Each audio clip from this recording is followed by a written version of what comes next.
Did you know that in the Call of Duty Modern Warfare 2 beta, you can find the Acti-Base console, which is basically Activision's fictional in-game take on the PlayStation or Xbox. The funny thing about this console is that it doesn't have enough storage to download and play Call of Duty Warzone.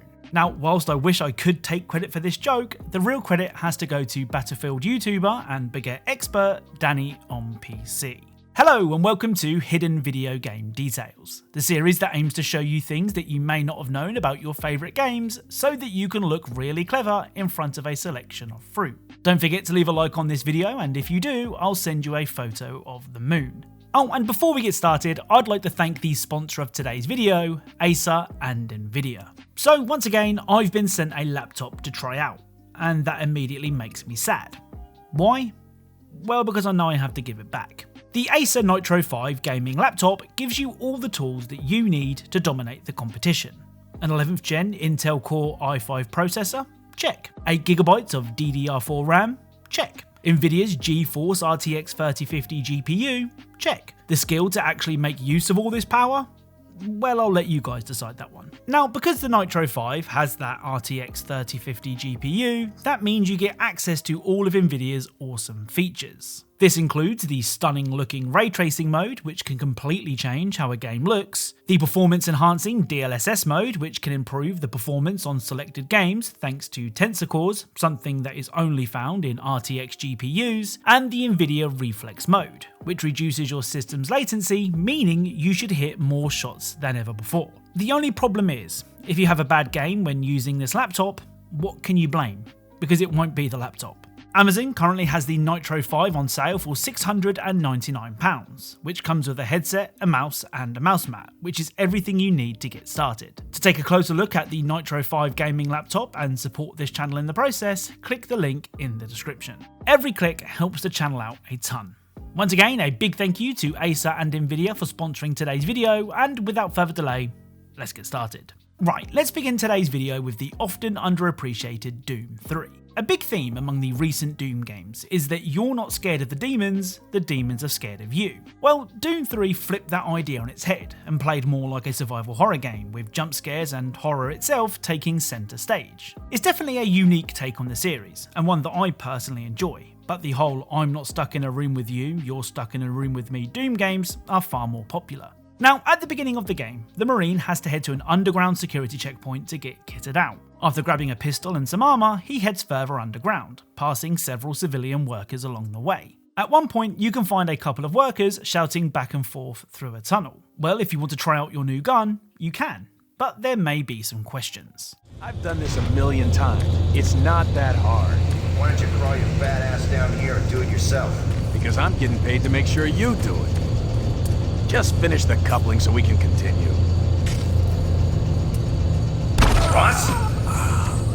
Hey, what the hell's going on up there? So shooting the innocent worker will cause his friend to ask what the hell is going on up there, and I think he's going to be waiting a long time for an answer. Now, this next Doom 3 detail is really cool. After all hell breaks loose, and I do mean literally the gates of hell open on Mars, you have to make your way through the station dodging demons as you go. You won't encounter many survivors along the way, though there is this guy. Help! Someone please! Help!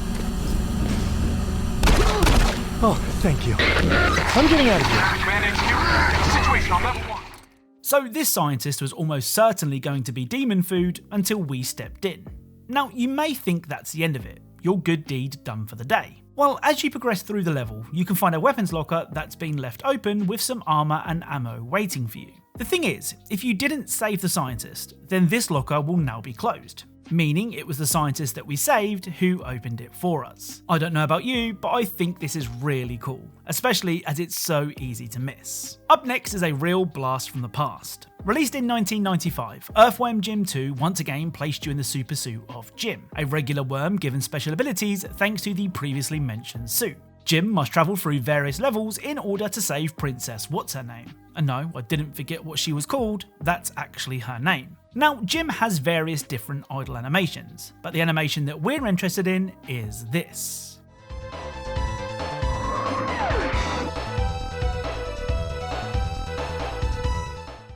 so Jim will throw his blaster into the air, but it doesn't fall back down for him to catch. Oh well, let's carry on with the mission.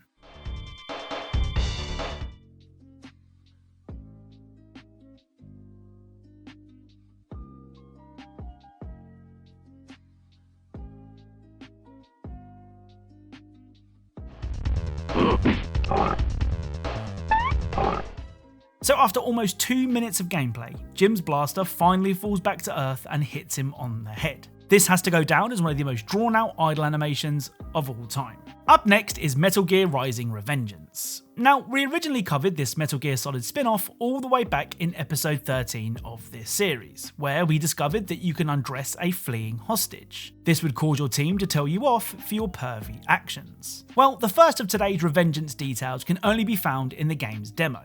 As you make your way through the tutorial, you're instructed to cut up everything you see, using the game's blade mode. This mode allows you precise control over what and where you slice.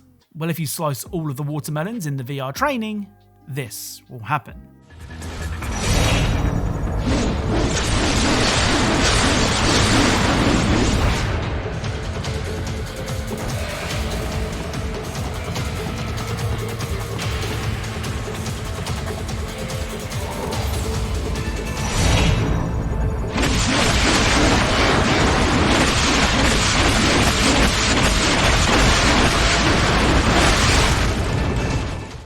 So a giant watermelon will spawn, and let me tell you, chopping this bad boy up was incredibly satisfying. The other detail from Revengeance isn't as fun.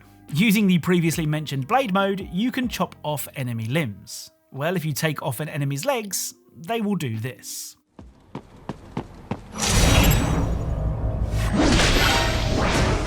My legs! You fuck!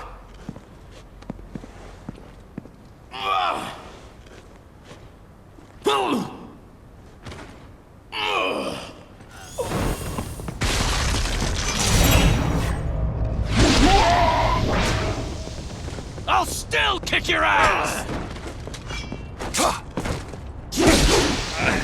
This ain't over!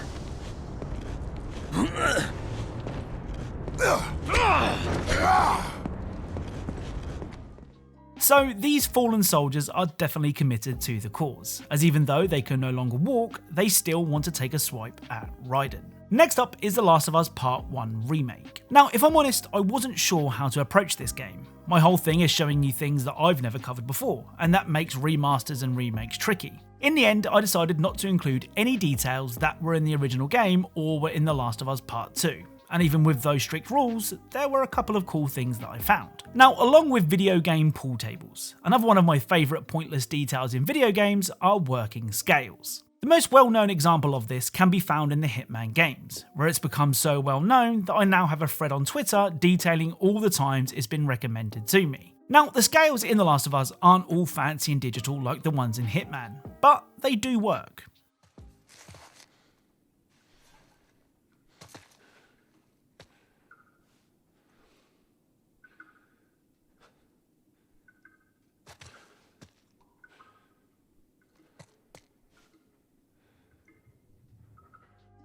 I mean, I said they work, not that they work properly. I highly doubt one of Joel's legs weighs 200 pounds, for example, but it's still a cool detail. Right, let's end today's video with Call of Duty World at War.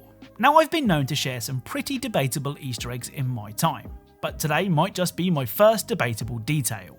During the Vendetta mission, you have to crawl past several dead bodies before meeting up with Reznov. Well, before speaking to him, I want you to take a look at this blood splatter and see if it reminds you of anything. Chance will be forever lost. Patience.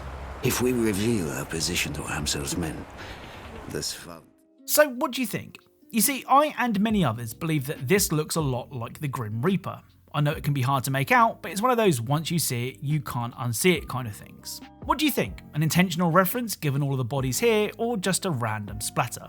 Let me know in the comments. So that's it. If you enjoyed this video, then leaving a like is really appreciated. If you are a fan of Easter eggs, secrets, and hidden details in video games, then perhaps consider subscribing, as that's what this channel is all about. Thank you all very much for watching, and I'll speak to you all soon.